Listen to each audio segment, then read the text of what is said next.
দর্শক, এইমাত্র রাষ্ট্রপতির ভয়ঙ্কর দুর্নীতি ফাঁস। মালয়েশিয়ায় বিলাসবহুল বাড়ি রয়েছে রাষ্ট্রপতির। এমনকি যারা যারা আওয়ামী লীগের শীর্ষ নেতা কর্মী গ্রেপ্তার হয়েছেন তাদেরকে রিমান্ডে রেখেছেন ভিআইপি ভাবে, এসি রুমে রেখেছেন, ভিআইপি খাবার দিচ্ছেন। তাদেরকে দুদিন পর পর রিমান্ডে নেওয়া হচ্ছে, কেননা তাদের রিমান্ড থাকলেই আনন্দে তাদের দিন কাটে। দর্শক, এই বিষয়টি নিয়ে আমরা দেখবো পররাষ্ট্র সচিব কি বলেছেন, এমনকি রাষ্ট্রপতির কি কি কমেন্টে জানাবেন।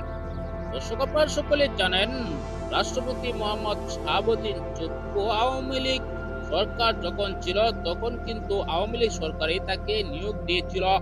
সেজন্যই কিন্তু আওয়ামী লীগ সরকারের যত এমপি মন্ত্রী আছে দুর্নীতি করেছে, তিনিও দুর্নীতির সাথে জড়িয়ে পড়েছিলেন। তিনিও মালয়েশিয়া ব্যবসা করেছেন, এমনকি অনেক বিনিয়োগ করেছেন, এমনকি তার অনেক বাড়িও রয়েছে। এসব বিষয় নিয়ে মুখ খুললেন স্বরাষ্ট্র উপদেষ্টা। তিনি এসব বিষয় নিয়ে কোনো খোলাসাভাবে কথা বলেনি। তিনি বলেছেন এটি আদালত দেখবে।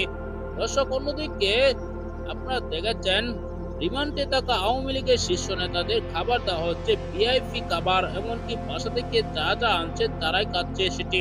এমনকি তাদেরকে এসি রুমে রাখা হচ্ছে। তারা এত সুখে কিভাবে তাকে রিমান্ডে, এ নিয়েও এখন প্রশ্ন উঠেছে। এই বিষয়টি নিয়ে আপনার কি মতামত জানাবেন? লাইক করে আমার সাথেই থাকবেন।